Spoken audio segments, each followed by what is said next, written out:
Development clearly affects many sectors: education, industry, health, agriculture, politics, the environment, human rights, but it is a term and an occupation often laden with agendas and competing priorities. Advanced industrial states may want to help foster development worldwide as a means of opening markets, increasing stability, spreading capacities for democracy, promoting human rights and welfare, or stemming anticipated floods of refugees or immigrants. So as we all know, the development has a lot of sectors, but we should also conclude that there are a lot of effects that uh, happens in terms of development, especially the positive and negative effects. So now let's talk about first the human and social development. As we all know, the development won't work without these kinds of issues. I'm not saying that kanang kinahanglan jud nga model ta na para nga makasay ta nga our country is developed, but we cannot deny the fact that we are developed country, yet we have a lot of issues. The discussion on human and social factors is the important components of the development process began in earnest with the realization that economic growth on its own did not guarantee a reduction in poverty levels.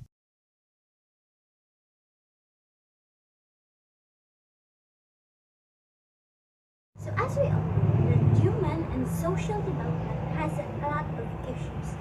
One of these is the human rights, which is the freedom, the right, and the equality that everyone has need to be.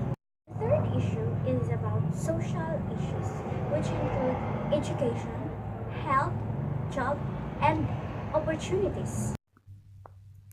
Gender inequalities impose large costs on the health and well-being of men and women, children that may affect their lives to improve. Gender inequality is not talks about only in terms of talks about not only in terms of this gender discrimination, but also in the kind of job, because as we all know that men has a lot of opportunities in dealing with their jobs. There are a lot of jobs that's suitable for men, but how about the women? We women's, or say I as a woman, is just say I feel the gender discrimination, but as we all know that we must have the equality in terms of gender. So this topic is only for those country that, for example, the China. We all know that China is dealing with one-child policy, but I guess that one-child policy is not the solution for this population growth, because as some decades comes, we cannot say that people must don't need to get married, don't need to bear a child, but that was their right to get their own family, and we cannot decide if they wanted to bear a more child, or say more children for their family, because that was their right. But in terms of gender discrimination, we should also focus the fact that man, not only man can do a lot of things, but also women. So if we are talking about gender, so we must have gender equality. Cross out that gender inequality. Productivity is a measure of the efficiency with which a country combines capital and labor to produce more with the same level of factor inputs. A better measure of productivity growth is total factor productivity, which takes into account changes in the amount of capital to use and also changes in the size of the labor force. Productivity and economic development. This is the lifeline or the body of our country. because without this um, without this productivity, we cannot say that our country is well developed. Not only some other sectors, but this productivity is the most important one in dealing with development. Do you know the reason why? Because economy or economic in our economy must be boosted so that we feel not only talking about Filipino but also the people in the each countries must deal with this kind of productivity. So in order for them to gain a lot of to say they gain more profits in dealing with their business, and also they must have their uh, product much more on productively so that they will finance the country's needs and to support the people that they must support too. The last issue that tackles about human and social development is the economic issue, which includes regulatory factors, tax system, balance in agriculture, industry, and service. Second one is the political issue, which includes state structure and the civil society. Modernization theory emphasized economic growth as one of the most important features of development. Theory saw the combination of social patterns and economic development. The general thought was that non-economic factors would develop with the same logic as capitalist economic growth. Accordingly, there would be a high correlation between economic growth and social patterns. Economic growth would be the key factor to eliminating social problems. With economic prosperity, social problems would wither away. So, modernization theory. As we all know that modernization has a lot of very, very good development, but there's also a bad development that comes up in modernization. But first, let's talk about the lifestyles that includes in our time today, or the millennial one, which is the modern period today, the 21st century, the modern period. So, as we go back to the our times before, or not only the times, but the time of my great grandmother, great grandfathers, or say my grandmother's generation, they didn't even having this kind of word, because modernization is deals with a lot of development, or say the modernization is the product of the world politics development. So as we talked about the lifestyles of the people today is different from the lifestyles before. The house, the structures, the buildings that they are building today is not the same as what have before. But if I will be choose which generation, which say world that I wanted to be is the before, because there's a lot of say negative effect because of this kind of modernization, especially first flash floods, second fires, or there's a lot of say a lot of problems that deals with in terms of modernization, as what I've tackled last time or a while ago. Political development. It is the increased differentiation and specialization of political structures and the increased secularization of political culture. Political development is a touchy subject, if only because there tends to be a level of self-congratulation in many analyses, the base assumption of which is that the analyst country's own system is the most developed. Thus, democracies promote democracy as the solution to states' ills and as the end of history. So democratization can be used as a measure of political development because of the spread of democracy worldwide. But there is a question, how can we achieve democratization?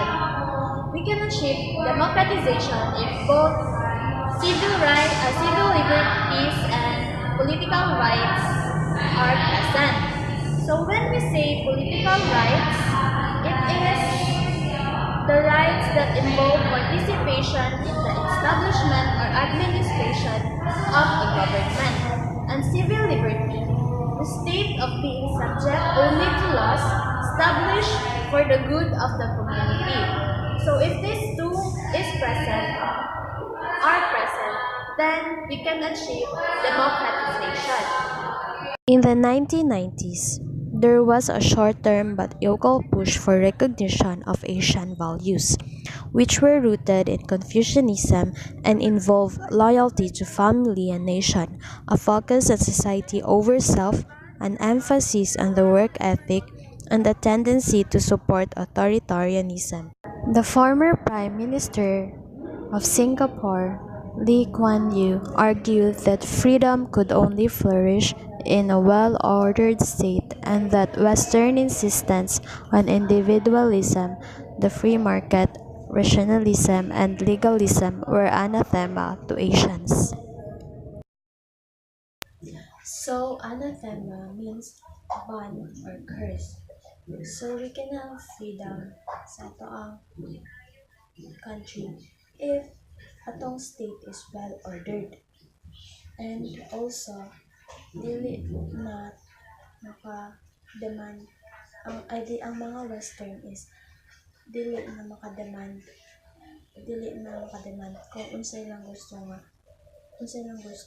himuon nato sa mga Asians, because we have our own culture and ideas.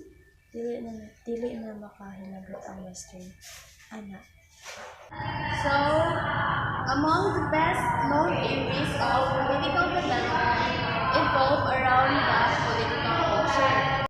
The fundamental assumption in these theories is that political values and beliefs represent a social framework that is independent of institutions, economics, or other factors, and that explains political behavior at a group rather than an individual level.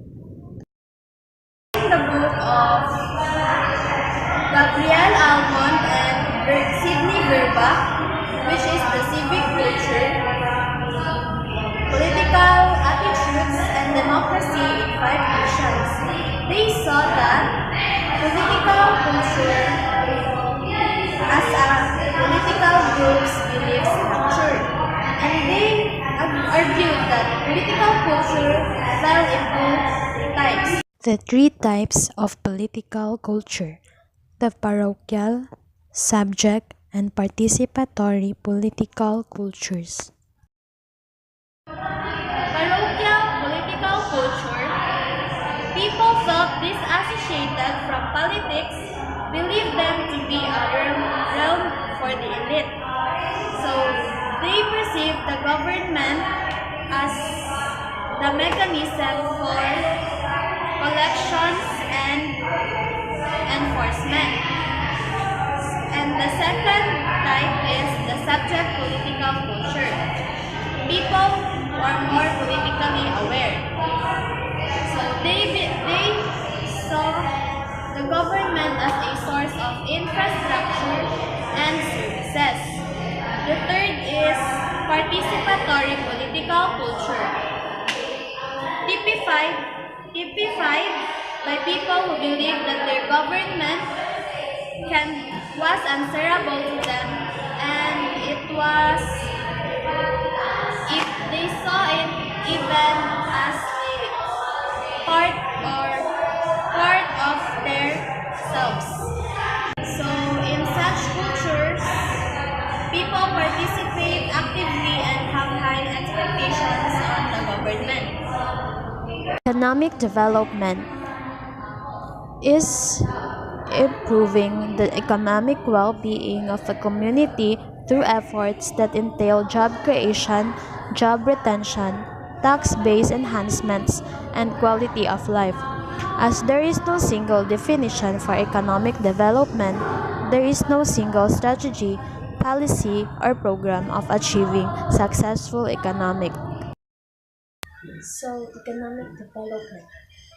Ang main goal sa economic development as na dito sa definition is to give good standard of living sa mga tao. So, in that way, nanghatag ang economic through giving jobs. So, syempre, when we talk about economy, it talks about producing goods and services. Dili na siya mahimo if walang workers. So, syempre, dapat na-enjoy workers. So, makahatag na ang economy sa mga tawag job. In exchange, if naay mga job ang mga tao, then makahatag sila tax nila, which can also help our economy grow.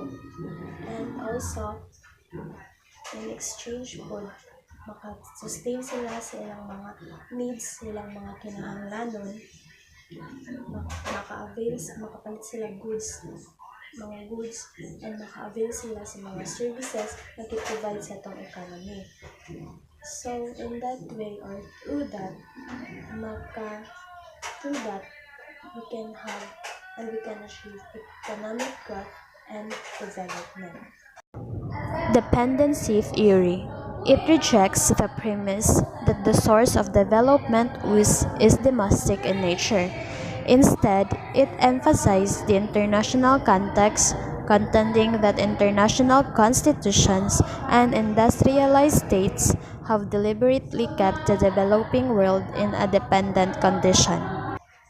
So, when we say dependency theory, ginapasabot na siya nga ang mga less developed countries kay dependent sa mga dagkong mga countries, itong mga industrialized countries. So, in dependency theory, less developed countries this has this advantage because most of their economies depend on